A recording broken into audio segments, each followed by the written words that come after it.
we will endure. Let our Filipino spirit ever remain undimmed. Ayaw di mo una-una, ikalimtan mo. Kamo ang labing importante alang kanako.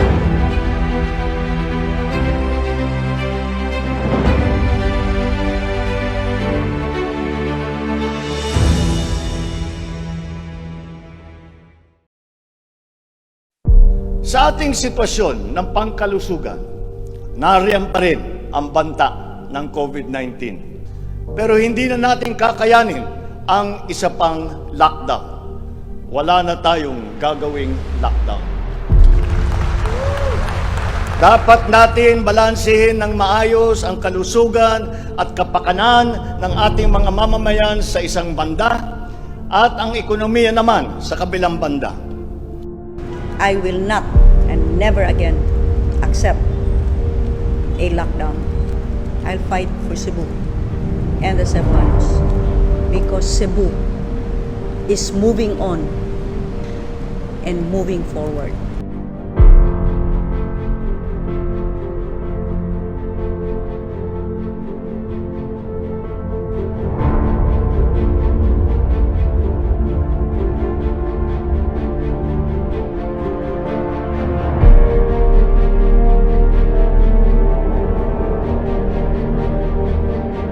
Isinapinal ng Department of Agriculture ang planong taasan ang produksyon sa susunod na panahon ng pagtanim o planting season sa pamamagitan ng tulong pinansyal at teknikal. Magbibigay tayo ng pautang habang mas ilalapit natin sa sektor ng agrikultura ang hindi gaanong mahal na farm inputs na bibilhin na ng bulto ng gobyerno.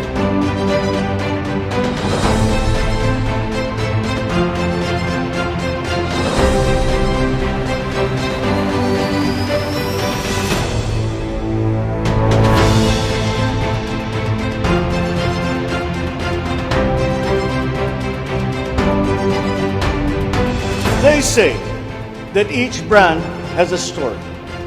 As for the Filipino brand, ours is deeply rooted in our rich cultural heritage, and the tourism sector plays an invaluable role in the promotion of the Filipino brand. Tourism is not only an important economic development tool, but the abundance of opportunities that the sector creates in terms of regular employment and even job creation at the grassroots level is undeniable. To boost our tourism industry, we will first and foremost make basic developments, such as road improvements for easier access to tourism spots. We will also upgrade our airports and create more international airports to help decongest the bottleneck in the Manila airport. We will also make it more convenient for travelers to go around the country, even to remote areas, to help promote undiscovered tourist spots.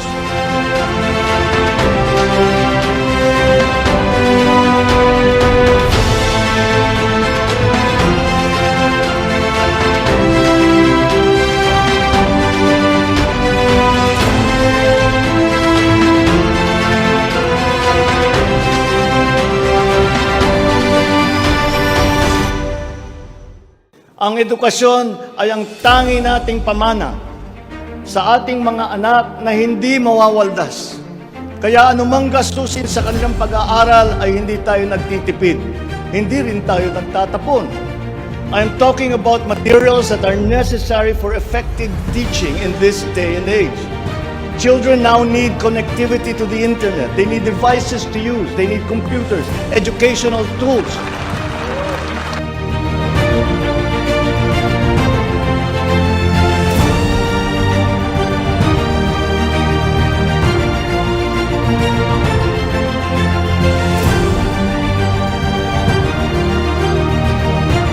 Pagtitibayan pa natin ang komprehensibong programang Assistance to Individuals in Crisis Situations o ang ating tinatawag na AICS para may parating ang tulong sa mas maraming biktima.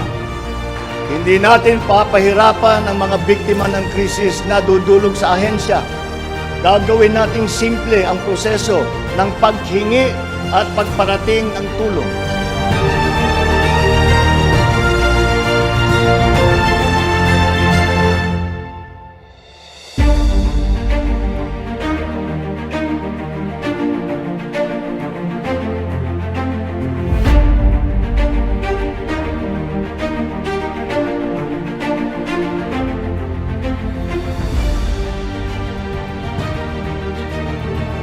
The need for a stronger healthcare system is self-evident. We must bring services, medical services to the people and not wait for them to come to our hospitals and healthcare centers.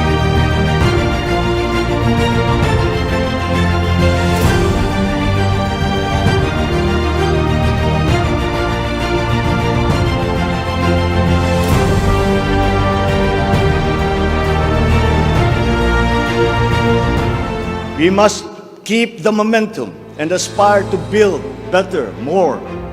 Necessarily, infrastructure development will remain a very high priority in our drive for growth and employment.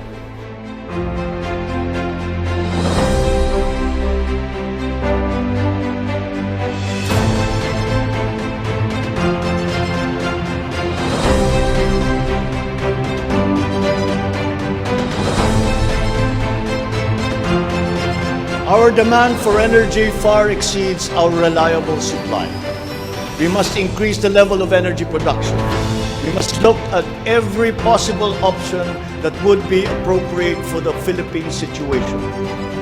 There is some room to expand our present power supply through existing power sources, but this is only to a very limited extent. We must build new power plants.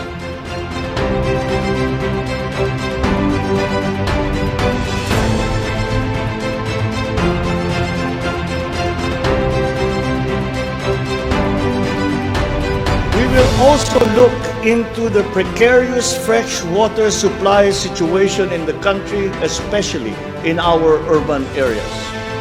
Many of our water supply systems date back to the 1950s, and they must now be rehabilitated and improved.